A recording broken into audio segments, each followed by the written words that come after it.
Australian tennis firecracker Nick Kyrgios is at it again, throwing verbal grenades at the world number one after what he considers an absolute joke of a punishment for Jannik Sinner. The Italian tested positive in March 2024, and the global tennis community has been buzzing ever since. But here's the kicker. WADA, the almighty World Anti-Doping Agency, decided to hand Sinner a measly 3-month suspension. That's right. 3 freaking months. To put it into perspective, by the time you realize your gym membership was a bad idea, Sinner will already be back smashing forehands. The ban means he'll miss some pretty big tournaments: Indian Wells, Miami, and a few others. But surprise, surprise, he's conveniently set to make a grand comeback at the Rome Masters 1000, a tournament where he didn't even compete last year. Translation: his ranking points are about to get a juicy boost. What a coincidence, huh? And who's been the loudest about this whole mess? You guessed it, Nick Kyrgios, the king of saying whatever the hell he wants, whenever he wants. Kyrgios, who never shies away from controversy, has been roasting Sinner throughout this entire saga, and now he's got WADA in his crosshairs. Taking to social media, the Aussie let loose, calling out the agency for being way too soft and basically letting Sinner off the hook with a slap on the wrist. This sets a terrible precedent for tennis, Kyrgios fumed. WADA initially hinted at a 1 or 2 year suspension, and now suddenly, we're looking at just 3 months? What the actual hell? Obviously, Sinner's team worked their magic behind the scenes, accepted a short ban, and boom, he gets to keep all his trophies and prize money. Guilty or not, this is a damn joke. Tennis justice? That shit doesn't exist. His outrage didn't stop there. Kyrgios has been banging this drum for ages, warning that tennis has a massive doping problem that nobody wants to talk about. Last year, he dropped a bombshell post that had fans buzzing, slamming the sport's anti-doping policies and calling out what he sees as blatant favoritism. He even took aim at specific cases like the one involving Swiatek, arguing that the system is completely rigged. Let's be real, Nick's not wrong. Integrity in tennis? It's about as reliable as a budget airline. Everybody knows there's a problem, but nobody wants to say shit about it. Russian tennis star Daniil Medvedev has officially joined the "This is Bullshit" club, adding his voice to the growing backlash against the ATP's golden boy, Jannik Sinner, and his suspiciously light doping suspension. After Sinner tested positive and pulled off what can only be described as a sweetheart deal with WADA, Medvedev didn't hold back. But let's rewind a bit. Medvedev had just come off a brutal loss in the semi-finals of the ATP tournament in Marseille against up-and-coming Serbian talent Hamad Madovic.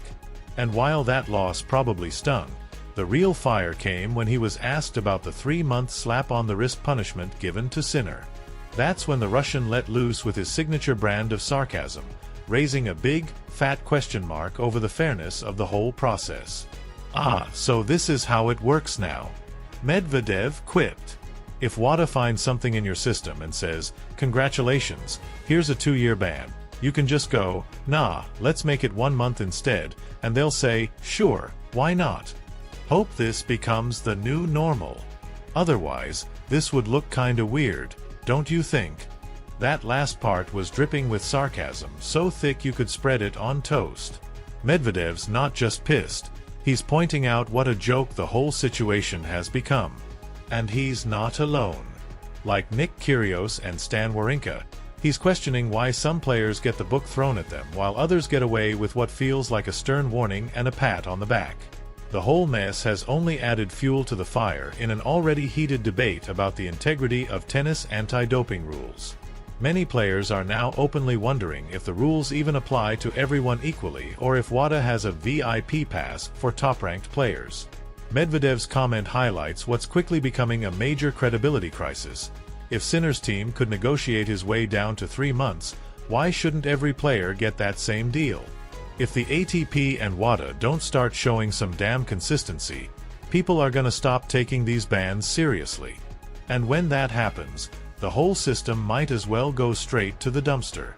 The controversy keeps escalating, turning into an absolute circus as more players speak out about whether Jannik Sinner's 3-month doping suspension was justified or if it just exposed the deep cracks in the sport's governing bodies. The situation has become the biggest scandal in tennis since Kyrgios last threw a racket at an umpire. Sinner tested positive for CL-Stel in March 2024, yet somehow, despite the Court of Arbitration for Sport (CAS) declaring him innocent, he still accepted a 3-month suspension.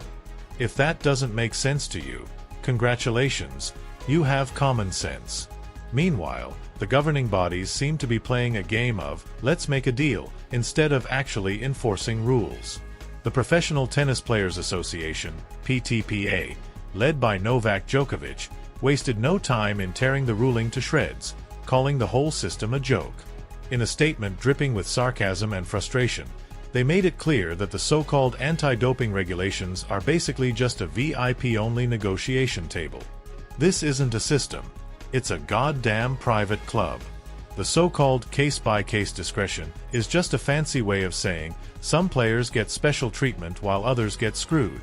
Inconsistent punishments, backdoor deals. It's a shit show. Carlos Alcaraz, on the other hand, couldn't have cared less.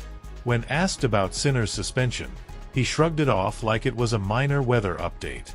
His presence or absence doesn't affect us at all, he said, casually sipping his water. We focus on our own game. Translation: not my problem, bro. On the women's side, Aryna Sabalenka had a much different reaction. She admitted that the whole fiasco had made her paranoid about doping regulations. Before, I didn't think twice about leaving my drink on the table while going to the bathroom. No. Hell no. I don't even drink from the same glass twice. She went on to say that the entire situation has made players terrified of the system because even if you're innocent, the moment you test positive, you're screwed. Nick Kyrgios, of course, couldn't resist the opportunity to go nuclear. Never one to filter his thoughts, he jumped on social media and let loose, calling Sinner's punishment an embarrassing failure of tennis integrity. WADA originally said the suspension should be 1 or 2 years. But oh look, Sinner's team did their magic and, boom, 3 months. No lost titles, no lost prize money. Guilty or not, this is a joke. Justice in tennis? That shit doesn't exist. He then took it a step further, pointing out that players like Dan Evans, Simona Halep, Nicolas Jarry, and Beatriz Haddad-Maia all got hammered with much harsher penalties for similar infractions. I bet all of them would have loved a nice little 3-month slap on the wrist. A perfectly timed punishment that keeps your trophies intact and ensures no Grand Slams are affected. What a fucking coincidence. The frustration in the tennis world is at an all-time high. Many believe that certain players get a free pass while others are thrown under the bus, and this latest ruling only confirms that suspicion. Kyrgios, along with several others, is making it crystal clear: if the sport keeps handling doping cases with this level of inconsistency, nobody's going to take tennis justice seriously anymore. At this point, the rules feel more like suggestions, and unless something changes, this scandal won't be the last.